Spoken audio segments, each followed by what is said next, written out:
I'm so happy to have you here. I've been looking forward to this for a while. I know you've been a listener of the show for a while, and I mean, this is just you guys are a team that has been close to my heart for a while. Since I came to URI my freshman year, it's been a team that I've followed very closely, and it's been a show that I've been looking forward to for a very long time. Yeah, So, I mean, before we jump into just a lot of like your personal background, because you've got exceptional history playing in Spain before you came here, I mean, just kind of give me some of your thoughts just on how the season has been starting this year, because obviously started first couple games, you were 2-2-1, and then the past sort of 8 days sputtered a little bit, a tough loss against Dayton, a tough loss against Bryant. I mean, just like recently, how's everything been with the team? Yeah, I mean, to be honest, we started pretty well. Like our preseason, we didn't concede any goal.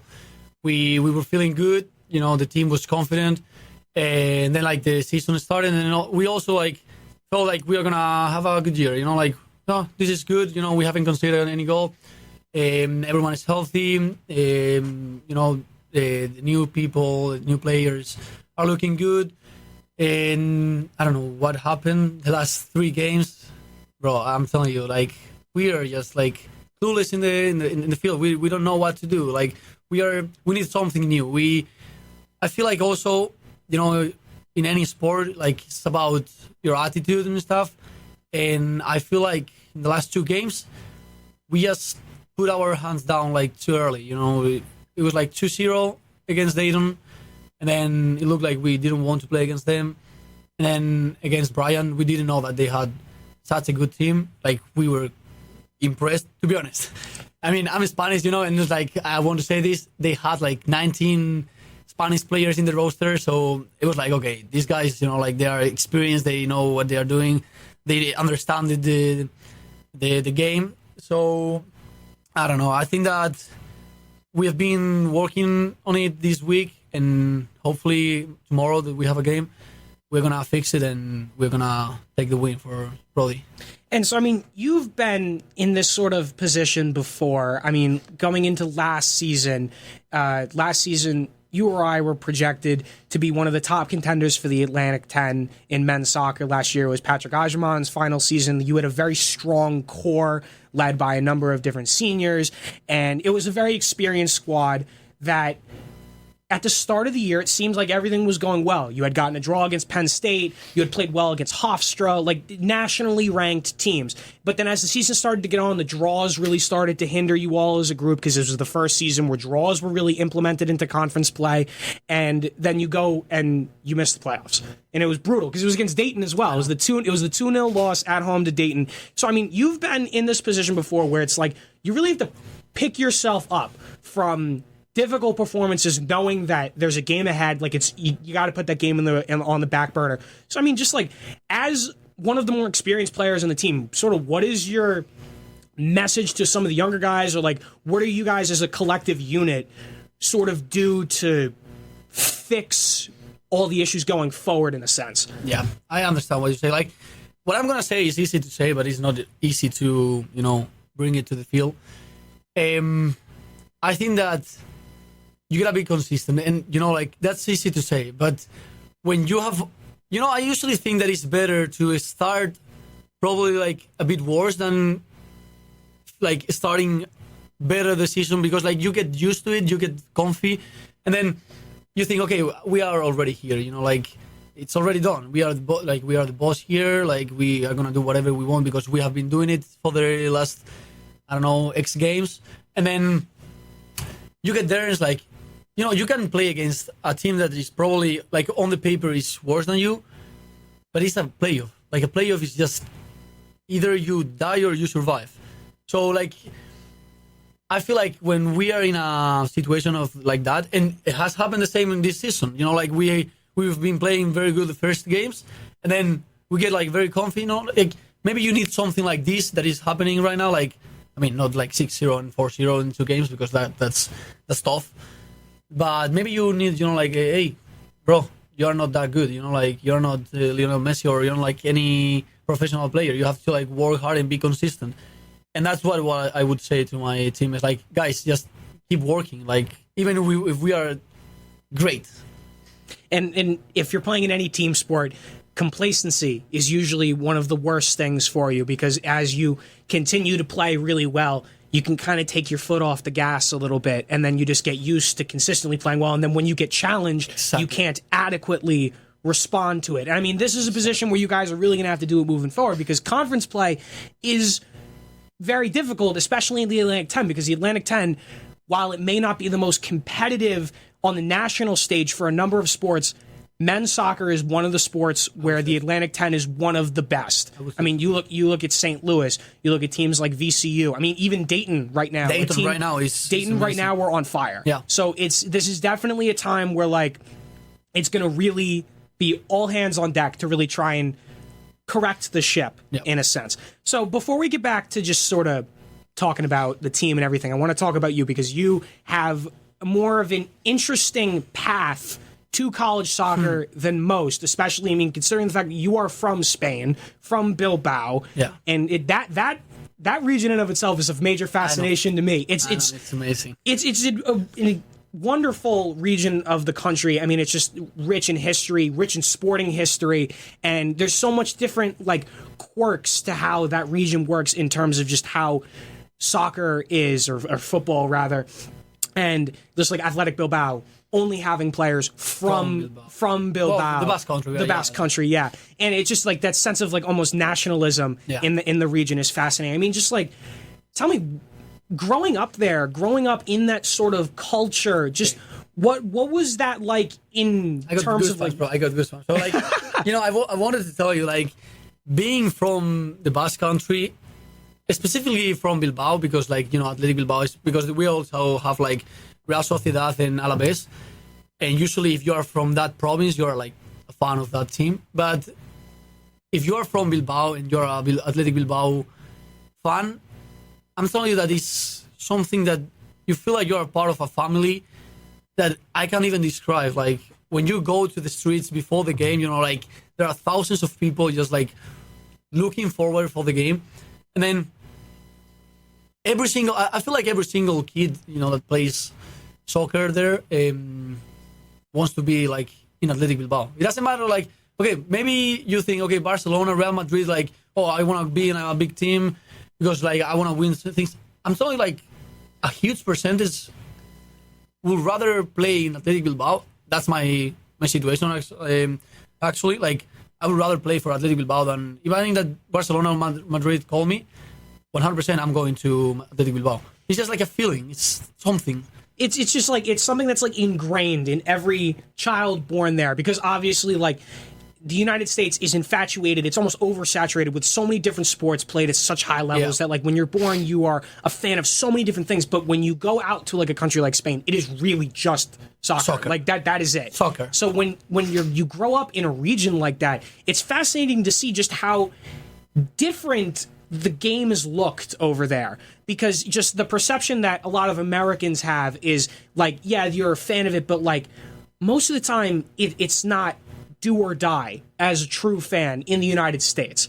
But over there, the culture is just beyond, I feel like, most Americans' comprehension. Anything, like beyond anything. I think that I will say that when you go to watch Athletic Bilbao's game, everyone looks like they don't think about anything else than the game. It's like, we are gonna win any team that is like on that field. We don't care if it's like Barcelona, Real Madrid, Manchester United. We don't care. Like on our field, on our stadium, we are invincible, and that's the feeling. When you score, and it's like, I'm part of that. I'm not playing, but I'm part of that. And the kids usually, like, when I was a kid, actually, I was all the time thinking, I wish I can play. I wish I could play in that team. I wish I could like just go to the youth team and like become professional in Athletic Bilbao. And you are actually fighting against like all those kids that are like like in different youth academies and stuff to get to the Athletic Bilbao first team. It's so just incredible, just seeing like how you have all of the different teams, like all the different youth teams, but they're all funneling into like one club, because every kid's got the same dream. Exactly. You'd think like for such a small region that the competition, it would still be tough, but you wouldn't think that you're competing against and that many people, but everybody realistically wants to do the same thing. Exactly. And yeah, it's really neat to see, and it's something that I feel like a lot of Americans can't really comprehend to a degree, because you just don't see that many sports with that, I mean, just level of like commitment from birth, like that, just true love and passion. Like, you were born with this club, you will die with this club. Like, that's just what it is. And so, I mean, kind of going off of that, like playing in the youth systems, just walk me through a little bit of how playing in the youth systems out there like worked. Like, you mentioned that you were playing in a different academy, like trying to reach that goal of possibly playing for Athletic Bilbao. And I mean, you've played in the Spanish 4th tier, you've played in the 3rd tier, all semi-professional levels, climbing the ranks. Just what was that sort of process like as you matured as a player? Yeah. So I started playing in a club that is called Leioa, and that's a decent club. You know, like they usually have like Athletic Bilbao team, I mean club, like the whole academy usually takes players from that club, but it's not like a big club. And then I moved to like another club.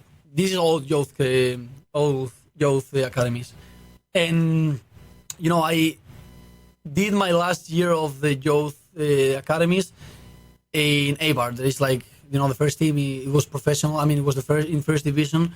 A couple of years ago, they went down to the second division 2 years ago. But still, it's like a really good team. And, you know, I've always been trying to be in one of those hotspots, you know, where like people are watching you. Like maybe teams, like professional teams, second division, first division, are watching you and saying, okay, this guy is like in our target, like on our, you know, target. And coming back to your question, sorry. I was just like moving around. Oh, that's totally fine. But yeah.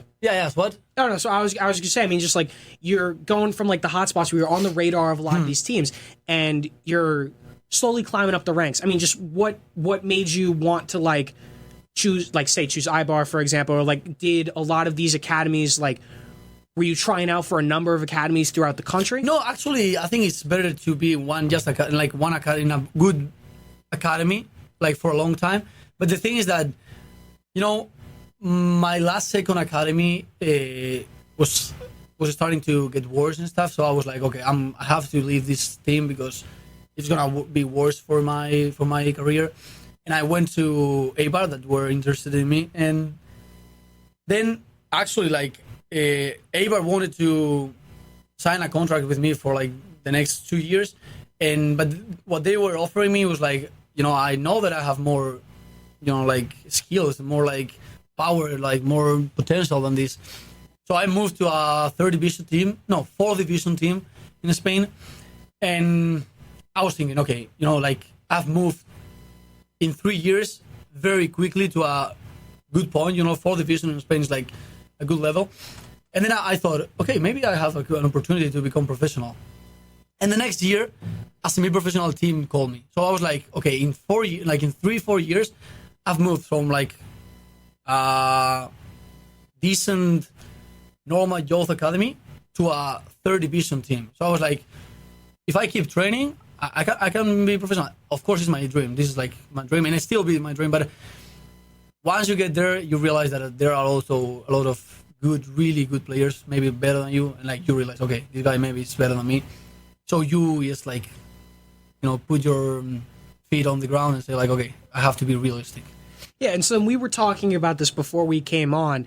The way that like education and sport works in the United States is so foreign to how it works over in Europe. And I mean, you were just alluding to the fact that like when you go through the youth academies and stuff like that, like that's the track that you take to go to professional. Whereas like in the United States, like a lot of young players, they go from high school, they go from college, they're getting the education while also staying on a similar track to try and go pro here in the US. But there's really no equivalent to that in Spain. Not at all. Like that's why I came here actually. Like, you know, I wanted to finish my degrees because I know that, you know, I'm a good player. Okay, I don't want to be arrogant, but I know that I have like skills and stuff, and I could do something, you know, like soccer-wise. But I also know that any injury, or like maybe another guy that is better than me is gonna take my spot in the team, or could like there are thousands of different variables that you are not controlling, and you need a plan B actually.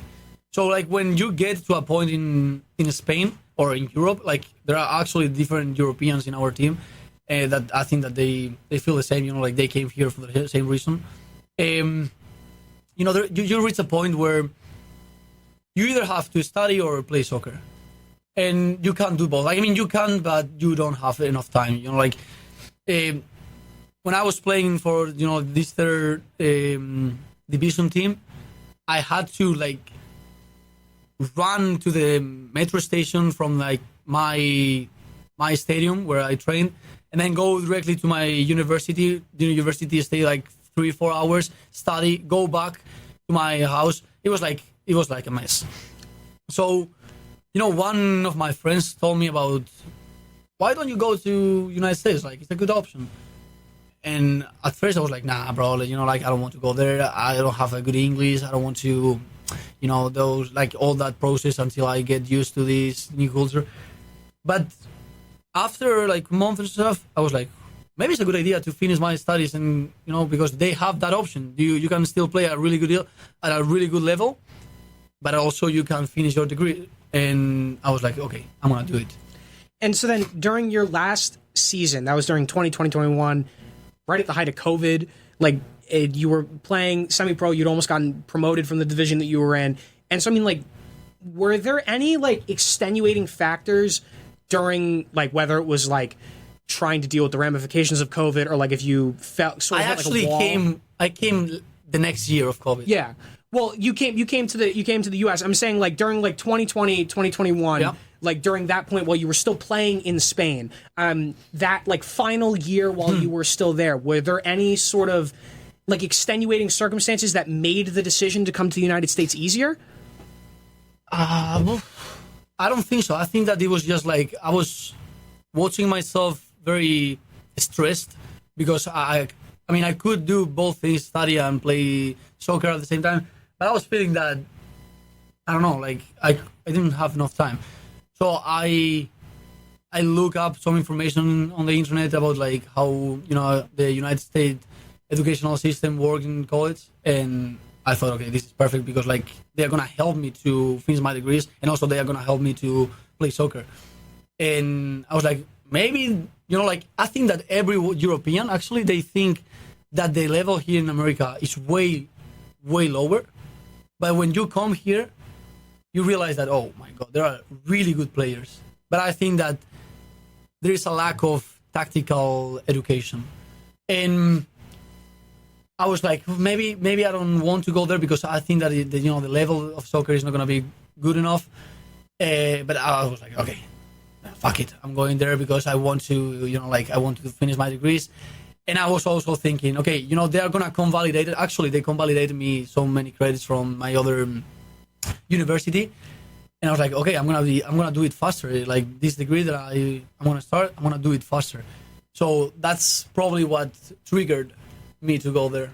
And so funny that you mentioned the lack of tactical education in terms of actually playing soccer. I feel like that's where you see the major split off between Europe and the United States, because the United States, when you talk about like this sort of level where there's the education and the sport coming together, the players coming over from Europe are obviously like far more tactically adept, because of the fact that from a young age you're ingrained in the youth system, learning how all of this goes. Whereas in the United States, like club soccer, club sports at the younger level, like it's a little bit more difficult to come by because there's a lot more money involved and so on, and it's a lot more privatized.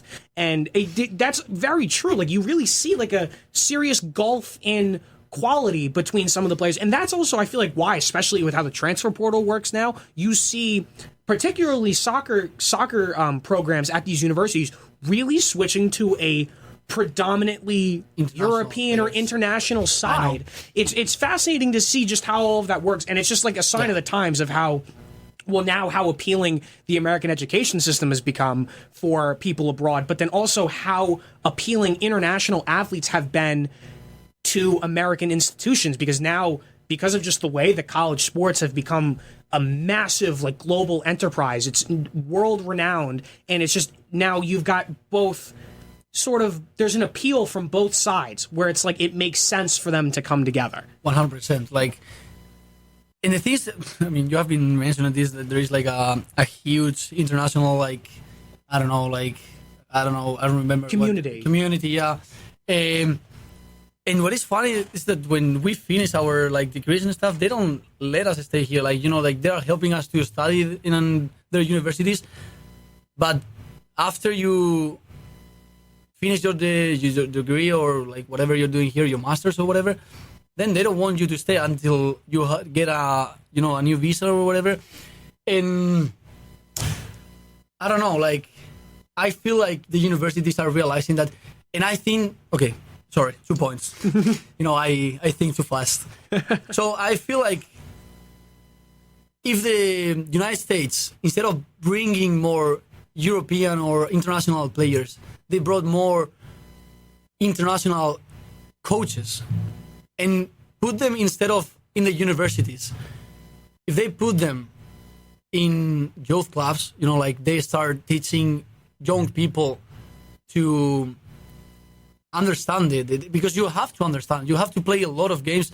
You have to be not obsessed, but you have to, like, as you have said, we have a culture. When you're like 3 years old, you are kicking a ball with your father or like whatever, your uncle, and you're watching games. Like sometimes you just go to a bar and watch a game, and like here, I feel like everyone watches basketball or baseball or football.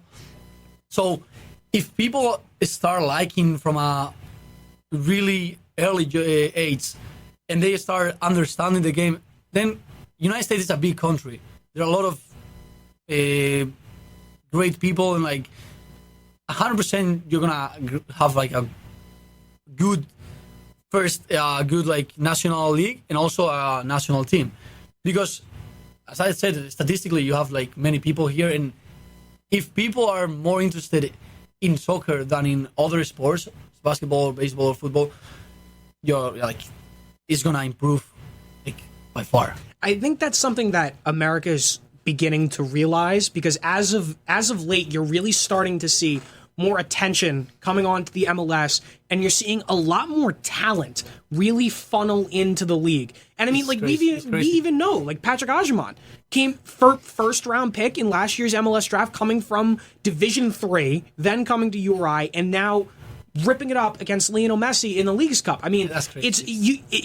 We'll touch on that in a minute, because he is goosebumps again, bro. Goosebumps. Exactly. Like, he played with me, like it's incredible. But it's like you're starting to see more talent filtering into these leagues because there's more attention being given, because obviously soccer is the most global game on the planet, like it just 100%. Is. But you're now seeing that culture slowly begin to form in the United States, and it's really neat to see, because you're going to start to see a lot more people at a younger age start to get involved. And I think that, like you said, that's truly the key, because if you can ingrain the game, like from a tactical standpoint, like you really get these kids to understand how this game properly flows from a young age, you're going to see 10 times the quality of player 100%. Than you do now. And again, the United States is a population of 330 million people.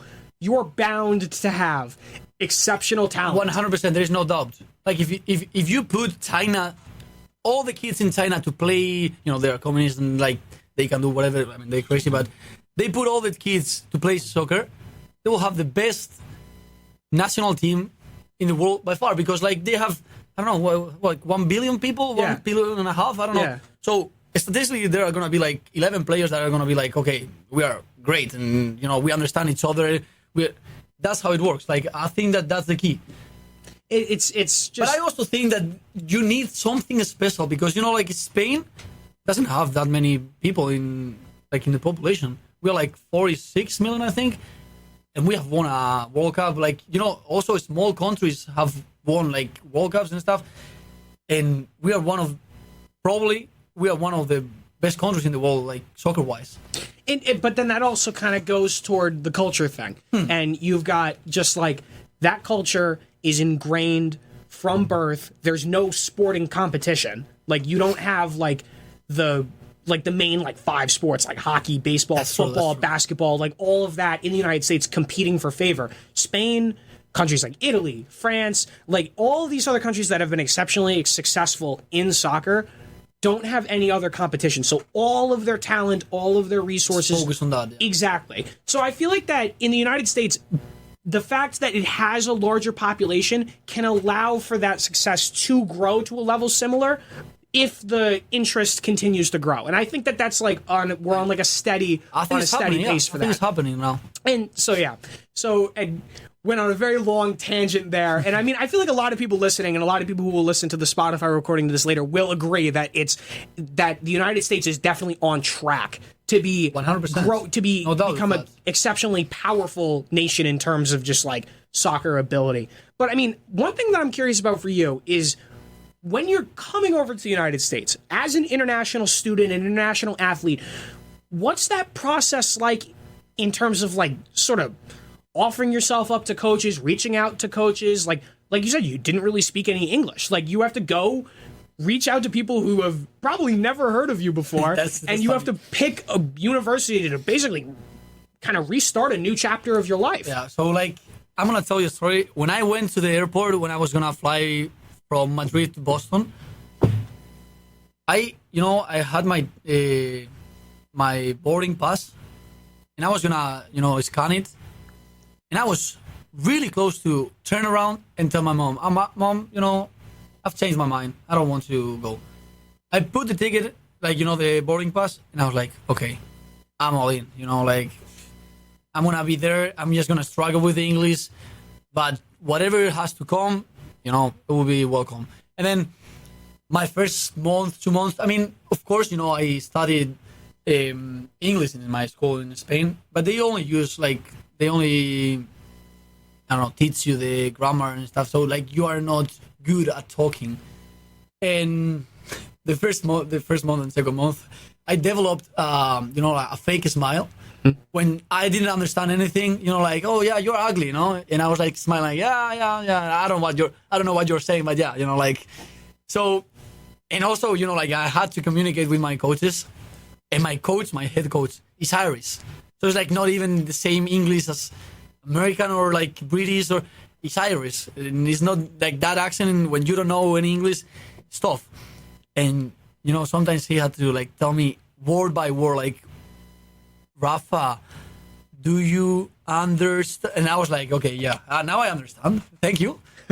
But it was just a process. So it was tough at first, to understand them and like understand what they wanted from me. But after those 2 months, I felt like I improved like insanely. And I don't know, like, my teammates also helped me a lot to, get involved in the culture and like the team and stuff.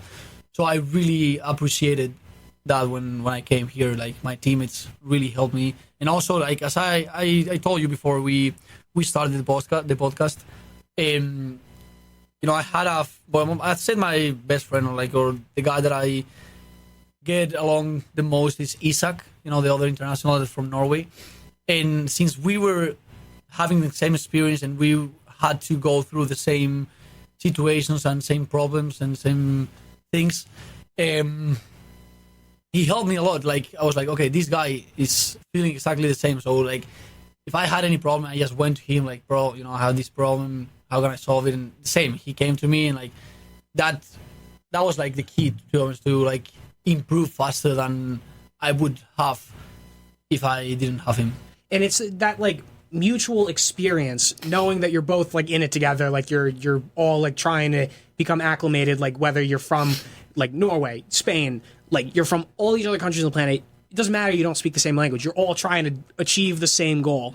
And I feel like that like you can see that across like numerous sports, and not even in sporting, like in just college in general. I feel like that's something that really helps like a lot of freshmen get going, is when you like finally realize that, all right, everyone is in this with you together, or there are other people suffering like you are. There are other people trying to like figure everything out like you are. So then the experience instantly becomes a little bit easier. I mean, I'm just curious, how did you choose Rhode Island? I mean, you could have had hundreds, if not thousands of different institutions to choose from across the United States, what made you choose Rhode Island? Okay, so first of all, I'm going to explain how I came here, like what was my opportunity. So there's a company, well, I mean, it's like a company that helps Spanish players like all over Spain. And they give, like you're like, let's say you pay like, I think it's like, I don't know, like almost 200 euros a year. And then they help you a lot. Like they give you a pair of boots. They help you if you don't have any team at the end of the season. They help you in many ways. And also there's like a program that they have, and they give 10 scholarships to go to the United States every year. And it depends on your level of soccer, of course, your level of English, and also you have to be studying in a university. So I applied for that program, and I ended up having one of those scholarships. So what they did is like they put you in contact with another company that is called the Tour, and that company helps you to find a university, and the university, ask that company, okay, I need this and I need that, or I need this type of player. And so, I did it too late in the season. So like the market was like closing almost. So the guy that was helping me to find a university told me, okay, Rafa, you have to choose fast, because if you don't choose now, you're probably gonna have to wait until next year. And I was like, okay. So I had two opportunities, one from D2 in Los Angeles, and another one, Rhode Island, Division 1. And the guy that was helping me told me, okay, maybe we can wait 1 week to see if other D1 universities are interested in you. But we waited that week and we didn't receive any answer. So I was like, okay, I'm going to D1, like 100%. I'm not going to D2 if I had the opportunity to go to D1. So basically, it was like only Rhode Island, actually. Like I didn't have other options. I mean, I had that D2 option, but I was thinking that I didn't want to play in a D2 program. And so then you come over to Rhode Island, you get that sort of summer to get acclimated, you get in training camp, still trying to learn English, and then you start 2021 season, 15 games, 7 starts. Just as you've obviously got more experience than a number of players on the team as a sophomore at that time. Yeah. Having played professionally. But just like when you came here, what was the biggest difference that you felt in terms of just the overall gameplay, like the style and just how everything was? Like tactic wise? In any sort of sense, like just what was different? Okay, first of all, physicality. Mm-hmm. Like, I came from a club where I was playing with people that were like 30, 32, some of them, like, and also like people that were young. But here in college, almost everyone is in between 18 and 22, because those are the 4 years that you're studying. And, like you could feel the intensity, the physicality, like everyone is in shape. But they also they have that is really good, but they don't know how to use that energy. And that's something that has happened to me many times. Like I have so much energy, I have power and stuff, but you don't know how to deal with it. And the tactics, the tactical game, I was like, I mean, I'm not an expert, I'm not a coach, but guys, you have no clue what to, position yourself. Like you have to shift when like the ball is going to the other side. Like I was watching so many things, and Ivan was already here, and he told me, I know, like, coaches try the best and stuff, but they haven't been taught how to move in the field when they were younger. So like they're not gonna learn it like right away. So Ivan and I, we understand. I think that we understand a little bit better the game, like the tactics, like where you have to be, like if there is a pocket that is open, you have to occupy it, and then like those things. I was like, okay, I'm shocked. But and also the third point is that I don't know why I thought that the players were gonna be way worse. Like I don't know why. Well, I feel like that's. But you alluded to it. I was thinking, okay, these guys are better than any international. Like they I mean, not all of them, but there were players that I was like, against Dayton, there were like two midfielders that I remember that they were like, I don't know, they feel like they were connected. Like they were like bowling all the time. And some San Luis players, they were like, what is wrong with these guys? Like I thought, like the soccer here was like way worse. And I was impressed about that. Well, that was kind of what we alluded to beforehand when we were talking about this, where it's like there's that European perception that American soccer at all levels is just leagues below everything else across the world. But I mean, it's been steadily improving. And then also there's the massive influx of European talent that's coming over that has influenced how the game is played here. And like a lot of coaches you start to see will change their tactics in order to truly get the best out of those international players. It's like a hot commodity of sorts. Yep. Another thing that's interesting to me is, were you surprised at all by just the fanfare when you came over? Because obviously, like we had touched upon it so many times, like the culture out in Spain, like it's infectious, like it's all about soccer. But coming to the United States, knowing that there's so many other sports and knowing just how like college sports, when you think of college sports, you think of football, you think of basketball, like that's what you think of. Were you surprised at just the level of fandom that was present for URI men's soccer? I was gonna say that I was impressed with the Rhode, like the University of Rhode Island, in particular. Like usually we're playing against like shitty team, just what is supposed to be a shitty team, and there are like 2,000 people watching us. Like, okay, I didn't expect this because I knew that basketball and football is like the biggest sports here, but it's only in Rhode Island. I feel like when we go to even St. Louis, that they have like a crazy team. We went there, we played against them, and I don't know, like probably there were like 200 people watching us. That's nothing compared with 2,000 people, and knowing that St. Louis probably has a better program than us. So the thing is that in Spain, I'm talking about from my experience, even the worst game in 5th division, all your friends are gonna go there. All your family members are gonna go there. The people from the neighborhood are gonna go there. Just because as you have said, football is the only sport. Like, if you're not gonna watch football, you are not watching anything else. Maybe on TV, tennis or basketball. But nothing. It's like just football. Sorry, soccer. I'm just. It's fine. That's another thing too. Is I feel like people are starting to see it both ways. Like if you say football to someone who's a soccer fan in the US, they'll know what you're talking about. It's funny because like some American people that don't like soccer, if we say football and like football, like American football, and we are like, actually, if you think about it, football is played with like your foot and there's a ball. Actually, American football is like you don't use your foot. I mean, unless you're kicking the ball for the 3 points. You're using your hands like the ball is a weird ball. Like, what are you saying? And no, football is our football. Okay. And I was like, okay, I'm not gonna get into this. But yeah, that's funny.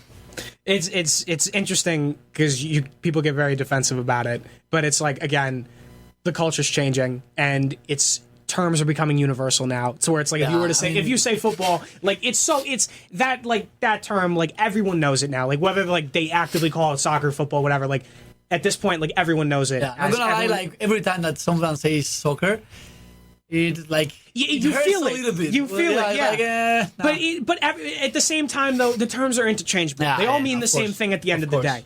And so I mean, just like after your sophomore season, move into junior year, you're continuing to get more involved, but then this season you start a very, very difficult schedule. Because, I mean, the year prior, you were competitive. That was the year, I believe that was Pat had the hat trick during the semifinals of the conference tournament. So then that was like expectations going into 2020, 2022 were way higher now. Because now you had a point to prove.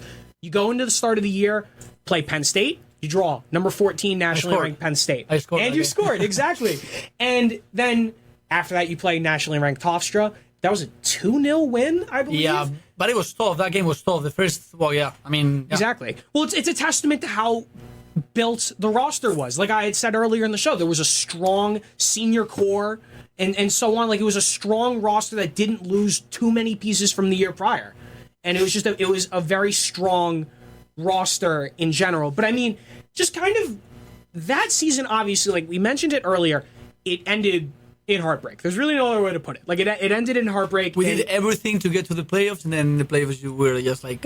I remember talking to Coach Elliott, and the way exactly the way he put it was that because of the loss to Dayton, we left it in other people's hands, and every single event that could have gone wrong went wrong. Every single team that needed to win or to lose for URI to get knocked out of the playoff contention, because there was still a lot of teams competing for like the last final spot. But I mean, my question about that is just like, you had been in America for a year, you had gotten your first season under your belt. Just as that season kind of progressed, like a lot of like the different, like the trials and tribulations of really being like a student and a student athlete and stuff. Just like, how did that kind of toll on you mentally? Because I feel like a lot of the times when there's really strong expectations on players from a season prior, it can really, really hinder you going. That's funny that you mentioned it, because, you know, I feel like a lot of people that see student athletes, or, you know, like even in Europe, you know, they see soccer players, they think, no, these guys, you know, they live the life. And the thing is that when you're getting to a high level, as we are playing now in Division 1 college, like, you feel sometimes pressure, you know, like even your coaches are telling you this same year, like they told me, Rafa, you know, like, you are not playing bad, but we are expecting way more from you. You know, like, you are senior, you're an experienced player, you are usually scoring goals. I haven't scored any goal this season so far. And, you know, like, and you can get, I mean, to be honest, there were like 2 games against Quinnipiac. I missed a penalty. And then after that game, I was like in my mind all the time. I got into a loop where I couldn't get out.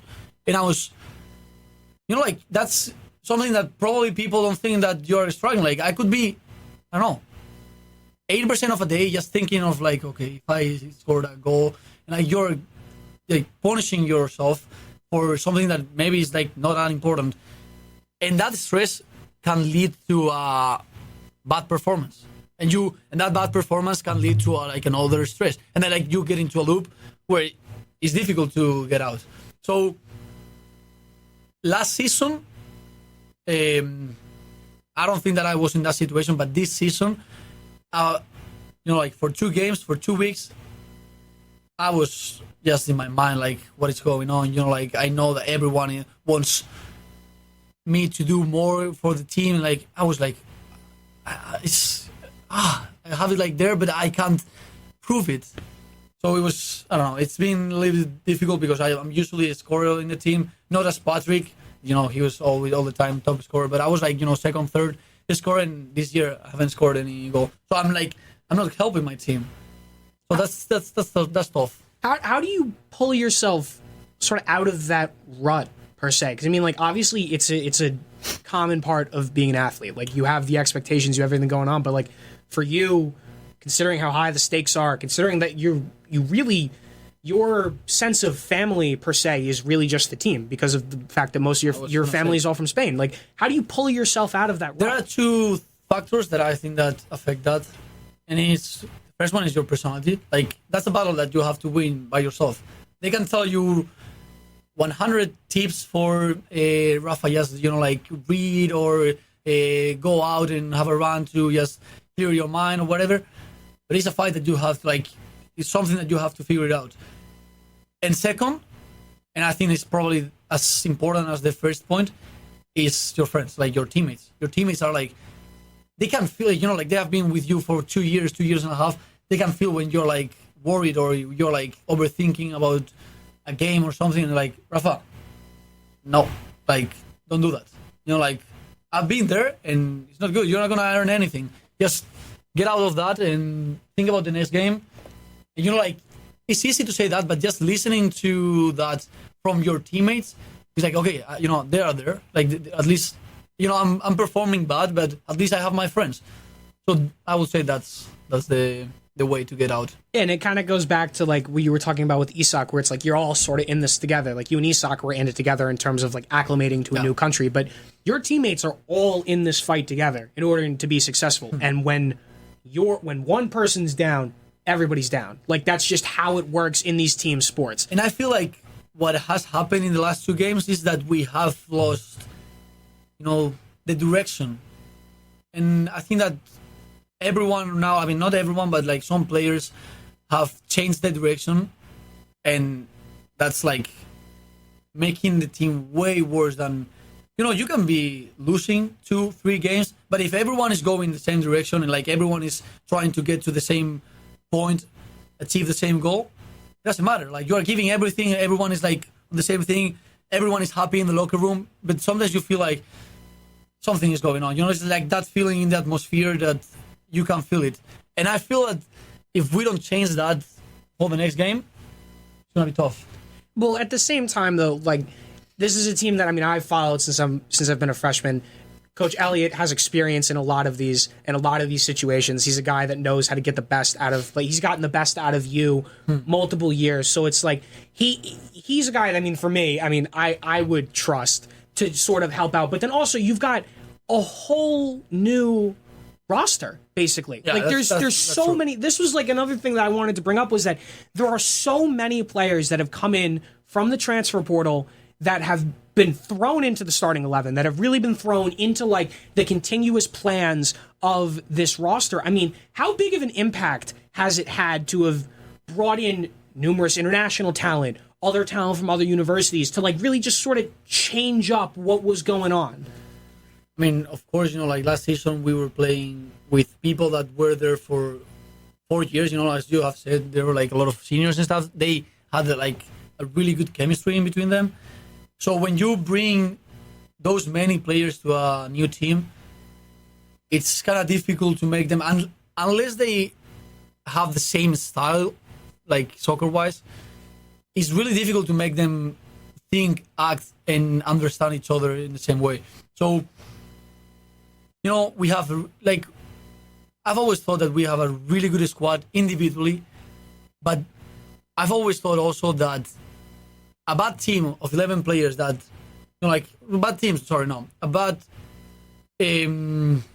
team with 11 players that are like maybe worse than another team that are supposed to be individually better, but the bad team understands each other way better, and they have more chemistry, they can always win the team that is supposed to be better individually.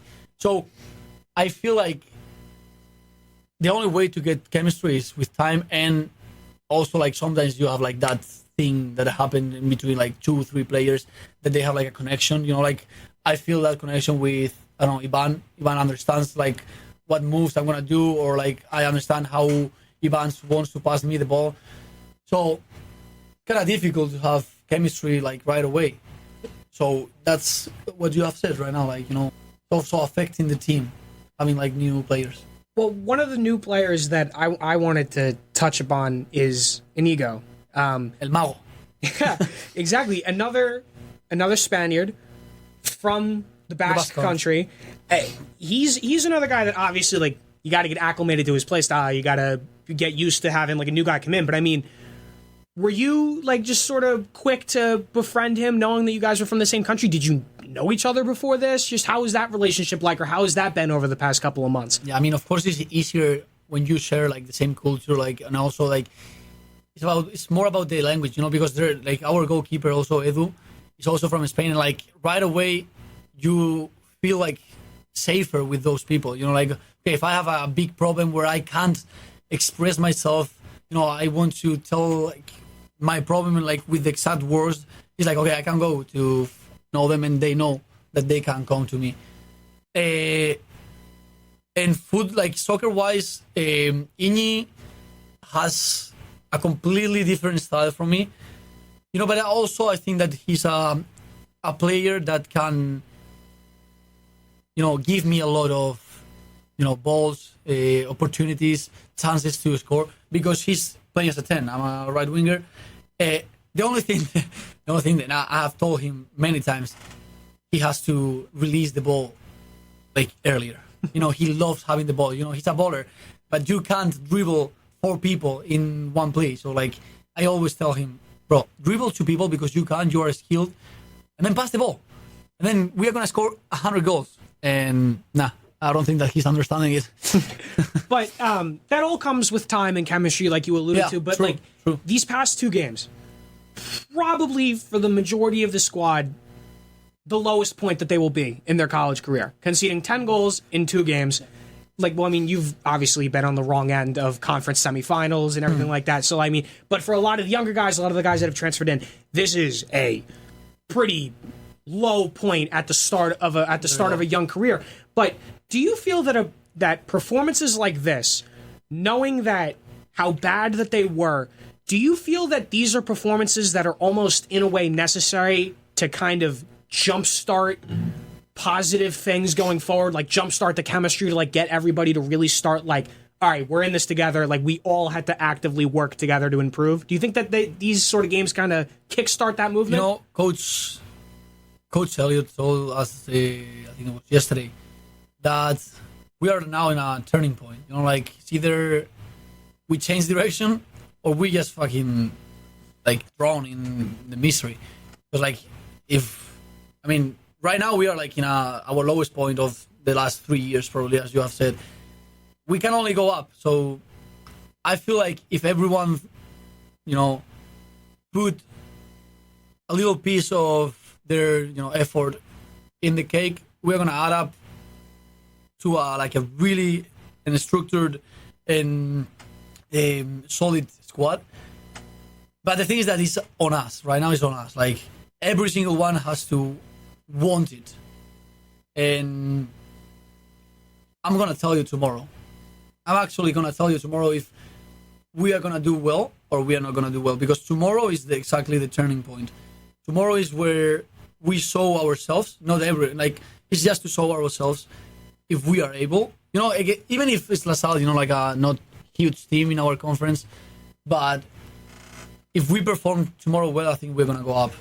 It's a team that some would expect you to win, and it's a game. Obviously, you're not going up against a nationally ranked team. It's a game where if you're ever going to show improvement and really use it to work on things to improve on, this would be the game. And it's like a little step. We don't have to go from 0 to 100 in 1 second. You got little steps are gonna give us more than just trying everything at once. And I feel like that's kind of just how this team operates, where it's you take small steps to really improve in the grand scheme of things.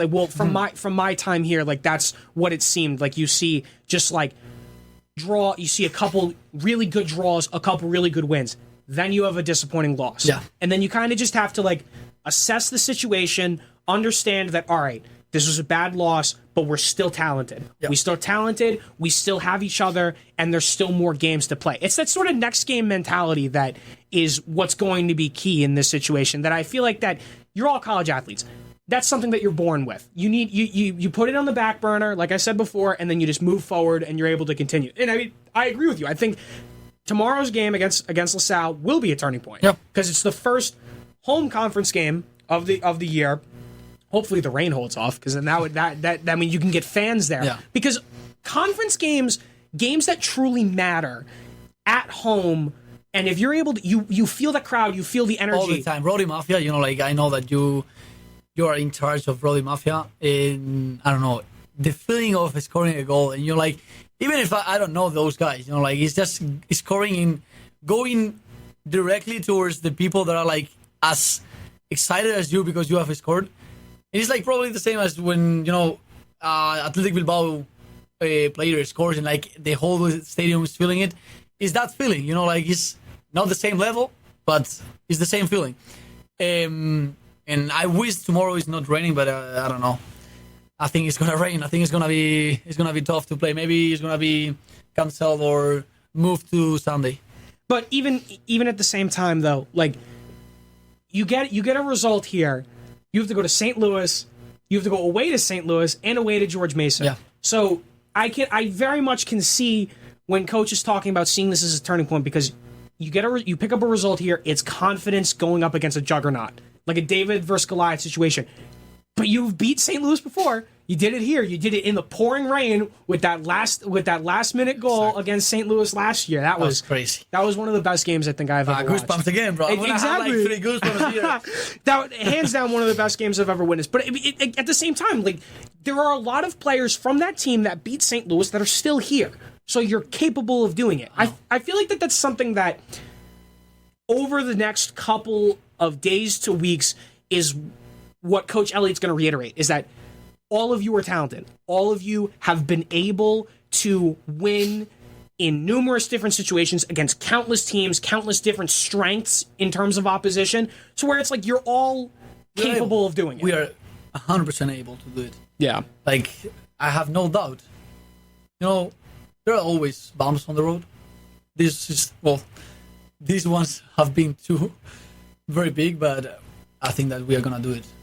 And so then just kind of we are slowly coming toward the end of our time, but I want to just touch upon, you talked about just the athletics portion of all of this, but the education aspect. You came to the United States because you wanted to do both. You wanted to play sports, you wanted to get an education. You're a senior this year. You told me beforehand that you're going to be graduating in December. Yep. I'm honestly kind of sad. I'm gonna miss you. I'm gonna miss seeing you around. I'm telling you something. My dad told me that he's gonna pay for the flights to come back to my graduation, so I'm gonna be back in May for a week. So fantastic. Like so you'll see me again. Absolutely, that's incredible. But I mean, just beyond URI, what are just some sort of your plans in terms of like either pursuing higher education or like do you have any sort of ideas outside of the sporting world that you want to pursue? So, you know, I told myself when I was like really, really young, I don't know at what age exactly, but I told myself that there were gonna be two things that I wanted to do. Like, you know, not in short term, but I wanted to have my degrees, you know, because that's like a thing where you can lay on instead of any emergency. Like maybe your dreams are not gonna be able to be achieved or whatever. So the degree is just always like a comfy bed where you can lay down. You know what I mean? And I mean comfy, but I mean you have to be studying for 4 years and stuff. But I'm probably gonna finish my degree here because I started a new degree in America. And I was studying industrial engineering back in Spain. Now I'm doing data science. And so I'm probably gonna go back to Spain and finish my last year of the engineering degree that I was doing there. So after that, I have no clue. And also what I can tell you is that I'm not gonna stop playing soccer until my body just gives up. Well, that's true passion right there. That's that culture we talked about. That's the passion. And I mean, I can imagine that fans of URI will definitely be intrigued to see how you get on after here, because you've made an incredible impact on this squad, on this university. I know myself, my friends, all the guys at the Rhode Mafia will all remember the first couple of games we all attended. You wearing the mask, yeah, with the mask. Batman. Yeah, we'll never forget that stuff. But I mean, Raf, thank you so much for joining me today. It's been amazing. This is incredible. I'm so happy that we were finally able to have you on. Yeah, and I mean, just dude, good luck with everything for the rest of the season. Same and for then you, I mean, yeah, thank you, man. I really appreciate it. And then just good luck for everything beyond. That's been lovely, bro. Like, for real. Thank you so much. Yeah, no problem. Well, everybody at home, thank you all for listening to this week's episode of Marks Remarks. We will be back next Friday, sorting out a guest for next week. But, I mean, as always, thank you, and we'll see you next week.